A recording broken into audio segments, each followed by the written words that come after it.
Hello students, circles की previous theorems I think आपने watch कर ली होंगी वीडियोस में, और अगर नहीं की तो एक बार उन्हें जरूर वॉच कर लें। रीजन बीइंग उनके कनेक्शन में ही आगे इस थ्योरम को ऐड करके क्वेश्चंस सॉल्व होंगे। रीजन बीइंग अगर पिछले थ्योरम नहीं आती होंगी तो then it be difficult for you to solve the question. आज एनसीईआरटी की 10.8 थ्योरम है which is one of the most important theorem. मैं उसे कवर करवा देता हूं। थ्योरम की स्टेटमेंट ये है, prove that angle subtended by an arc eight centre of the circle is a double as compared to angle subtended by it on the remaining part of circle। तो देखिए इसमें जो लैंग्वेज मैंने बोली है इसमें एक एक वर्ड क्लियर है, अपने आप में क्लियर वो बताता है क्या बनेगी फिगर। देखिए इसके अंदर एक तो फिगर 3 बनानी है जैसे एनसीईआरटी में प्रेस्क्राइब्ड है, और अगर स्कूल में टीचर 1 बनवाए या एक ही फिगर से काम करवाए तो वो भी वैलिड है, but it is far far better अगर आप 3 फिगर बना के चलो। उसका रीजन मैं बता देता हूं। पहले थ्योरम का मीनिंग समझ लो। थ्योरम का मीनिंग ये है कि angle subtended by an arc, suppose I choose the arc A B, तो angle subtended by it at centre, इसका मतलब इसके एंड पॉइंट सेंटर तक ले जाए, इज अ डबल यानी दुगुना है as compare to angle subtended by it on the remaining part of circle, यानी इस आर्क के लिए बाकी बचा हुआ पार्ट ये है on the remaining part of circle. अगर आप सही कहीं भी आप पॉइंट पी ले लें, लेट अस से पॉइंट पी ले लिया, तो थ्योरम ये एंगल ये वाला जो सेंटर पे बना है ये डबल होगा एज कंपेयर टू दिस। तो angle subtended by an arc ये एट सेंटर या at centre of the circle is double as compare to angle subtended by it on the remaining part of circle. तो इसमें arc A B minor हो सकती है, ये figure 1 है। Figure 2 में ये भी पॉसिबिलिटी है कि arc A B semicircle हो, ये भी आर्क ए बी है ए से बी तक, ये सेमी सर्कल है, तो थ्योरम इसमें भी ट्रू है। ये आप कहीं भी पॉइंट पी ले लें। और थर्ड पॉसिबिलिटी है आर्क ए बी मेजर हो, तो थ्योरम तो यूनिवर्सली ट्रू होती है, तो इसलिए अगर आप आर्क ए बी ये मेजर ले लें, ए से लेकर बी तक ये मेजर आर्क है, तो अब जो एंगल एट सेंटर है ये अब भी यानी ये वाला डबल होगा as compare to angle on the remaining part, क्योंकि आपने इसका कहा तो रिमेनिंग फिर ये बच गया। तो that is theorem is true for all these cases. तो इसमें फिगर में प्रूफ हम फर्स्ट से ही कर देंगे, और सेकंड और थर्ड में लास्ट में जो वर्ड चेंज होगा वो मेंशन कर देंगे। तो कंस्ट्रक्शन का पार्ट ये है कि आपने P और O को बढ़ाकर Q तक एक्सटेंड कर दिया, तो इसमें भी यही काम करना है। P एंड O को एक्सटेंड कर दें, ये PO और एक Q तक, इसमें भी यही काम करना है। कंस्ट्रक्शन सब में सेम शो करनी है, ये सब में सेंटर हो है। तो आई थिंक फिगर में मीनिंग क्लियर हो गया होगा, हर वर्ड का मीनिंग है वो बता दिया। तो थ्योरम को as I discussed in previous videos कभी भी डायरेक्ट सॉल्यूशन स्टार्ट ना करो, गिवन से स्टार्ट करो, टू प्रूव, कंस्ट्रक्शन और प्रूफ। तो गिवन ये है an arc A B of a circle subtends angle AOB at centre and angle APB on the remaining part of circle. Okay, to prove में आएगा, to prove में यहां लिख दूं angle AOB is twice of angle P। Construction के सब में same है, कंस्ट्रक्शन में यहां लिख देता हूं, कंस्ट्रक्शन में join PO and produce up to Q, join PO यानी इसे बढ़ा के आगे तक यहां दे। तो पहले आप इस क्वेश्चन का इसकी समरी सुन लिया तो बड़ा इजी लगेगा आपको। देखिए इसके अंदर मैं ये समझा दूंगा कि ये और ये दोनों रेडियस हैं, तो आइसोसेलेस प्रॉपर्टी से एंगल 1 और 2 इक्वल हो जाएंगे। क्लियर? अब POA ट्रायंगल के लिए ये साइड प्रोड्यूस्ड है, तो ये एंगल 3 एक्सटीरियर एंगल बन जाएगा। तो एंगल 3 इन दोनों का सम होगा, इसकी जगह ये लिख देंगे because they have been proved as equal. Similarly इधर आओगे, एंगल 4 होगा, एंगल 5 होगा और एंगल 6 होगा, और दो इक्वेशन बन जाएगी, दोनों को ऐड कर देंगे, we will get the result. इसमें क्या चेंज है वो सिर्फ लास्ट में एक एक लाइन में ऐड कर देना है। तो मैं इसका कंप्लीट सॉल्यूशन लिख दूं, फिगर ये बनानी है, सॉल्यूशन क्या लिखना है मैं वो बता देता हूं। तो इसका सॉल्यूशन ये है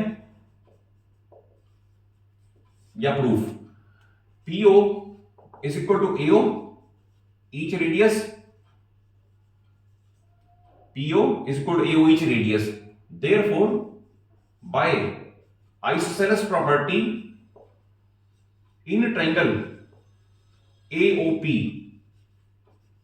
इन triangle AOP angle 1 must be equal to 2 and you know it very well कि किसी भी ट्रायंगल में अगर दो साइड इक्वल हो तो उनके सामने के दो एंगल भी इक्वल होते हैं। देन फॉर ट्रायंगल AOP ये angle 3 is exterior angle, therefore by exterior angle theorem and you know it very well कि exterior angle is equal to sum of two opposite interior angles। ये lines and angles का part है, तो angle 3 should be equal to angle 1 plus angle 2 और angle 3 should be equal to 1 और 2 दोनों same है तो twice of 1 कर दें और सामने रीजन आ जाएगा because angle 1 is equal to angle 2 और ये इक्वेशन नंबर 1 है। यानी एंगल 3 एक का दुगुना है। अगर ये समझ आ गया तो उसके बाद सिमिलरली चलेगा उधर। उसके बाद फॉर ट्रायंगल POB, अब इसके लिए angle 6 is exterior angle, therefore by exterior angle theorem exactly similarly apply करना। ये एक्सटीरियर एंगल इन दोनों का सम होगा, angle 6 must be equal to angle 4 plus 5 और 6 मस्ट बी इक्वल टू 4 और 5 दोनों इक्वल है तो ट्वाइस ऑफ 4 और रीजन आएगा because angle 4 is equal to angle 5, या ये भी लिख सकते हैं because OP is equal to OB। ये इक्वेशन नंबर 2 आ गई। तो एक बार बता दिए ये दुगुना है इसका, फिर ये बता दिया ये दुगुना है इसका, अब ऐड कर दें, you will get the result. Then we will write add equation 1 and 2, adding equation 1 and 2, तो LHS में LHS ऐड करके शो कर दो, that is angle 3 plus angle 6 must be equal to twice of 1 and twice of 4 और दोनों में से twice of common ले लो, अंदर बचेगा एंगल 1 प्लस एंगल 4। तो अगर आप ध्यान से देखो 3 और 6 ये मिला के ये एंगल बन रहा है, ये इट इज AOB और we can write angle AOB is equal to twice of, similarly 1 और 4 मिला लो तो ये बन रहा है P और APB हेंस प्रूव्ड। ये क्लियर हो गया यहां तक। इसके बाद आर्क AB ने जो सेंटर पे सबटेंड किया है इस केस में फिगर 2 में, तो फिगर 1 में मैंने आपको बताया arc AB is minor, second में बताया arc AB is semi circle, third में मैंने बताया arc AB is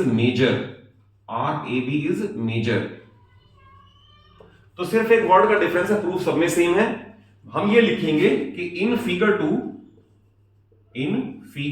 2 angle subtended bye arc AB is, क्योंकि एंगल क्या है, ये पूरा एंगल है, इज स्ट्रेट एंगल, जिसका मेजर क्या होता है 180 डिग्री। तो इसमें अगर ये कहें कि आर्क AB ने ये एंगल सबटेंड किया है तो should it be called as angle AOB? No, AOB अगर कहा जाएगा तो ये है, इनफैक्ट ये मोर देन 180 है तो it is called the reflex of AOB। so we will write in figure 3 ऊपर वाली same language, angle subtended bye arc AB is called reflex, क्योंकि ये वाला एंगल है रिफ्लेक्स AOB। और इसके बाद लास्ट पे लिखना है hence in all cases, last पे हेंस इन ऑल केसेस